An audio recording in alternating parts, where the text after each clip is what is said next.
Hi, I'm When We Wanna Be, and today let's talk about games that age well. So, I like games. A lot. My wallet is very aware of that fact. The thing is that I think most people have a tendency of just being really busy with other stuff, or just being really lazy about buying video games, or any form of media for that matter. I don't know about you, but I'm the kind of person that waits for everybody to like it or dislike it, and then I decide whether or not I want to buy it. And I think that for a lot of people, you'll probably buy a game that was really hot during a certain time. And so, because you waited for such a long time, you're gonna be able to get the game for really cheap. And depending on the game, there might be a chance that even though the game was really hot during its release, it might not hold up with games that are current. And so I've been thinking a lot about what kind of games have stood the test of time. Also, what kind of games that are right now will be able to stand the test of time. Now, I know that we all have games that we like for personal reasons. I have a lot of games that I love for very personal reasons as well.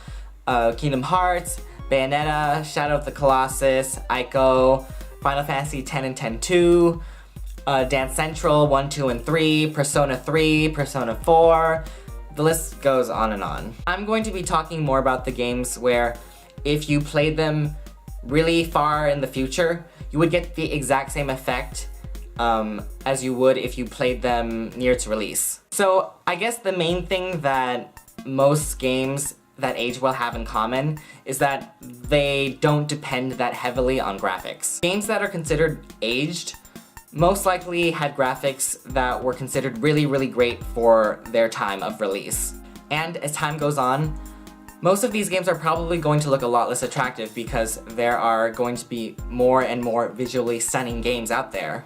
So the first category that I'm going to talk about is probably going to be obvious to people that really know their games. I'm talking about indie games.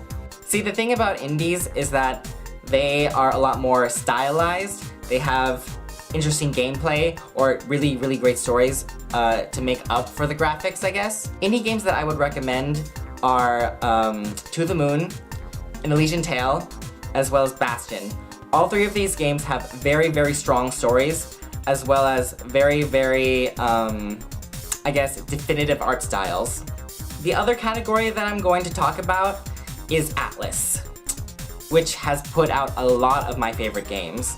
Atlus games are basically just a AAA version of indie games, I feel. I would say that Atlus utilizes 3D movement a lot more than an indie game would, but the thing is that Atlus games, they focus a lot on story style as well as gameplay, just like indies. Persona 3 and Persona 4 are probably always going to be on my top 5 list, and they both happen to be from Atlus. The Persona games don't rely heavily on graphics once again. Persona depends on the anime portraits, voice actors, and just really great stories. I was planning on raving more about them, but I think maybe I should save it for another video, maybe? Like I said, these games age really well, and you'll be able to get the same experience out of them as somebody playing in the future or somebody that's played it before. So yeah, I think that's it for today. Thank you so much for watching. I really appreciate you, and have a really great week. Alright, bye guys!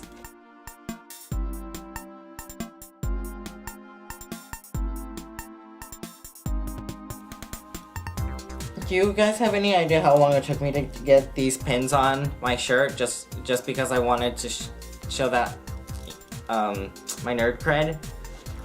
If you can see over here, these are the journey pins for this is when you achieve a certain goal, no spoilers, and this is just the regular character.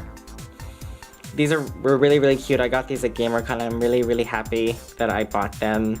Oh, and also I have skulls on my shirt, which is really cool. I thought they were polka dots at first, but then when I saw them, I really needed to get it.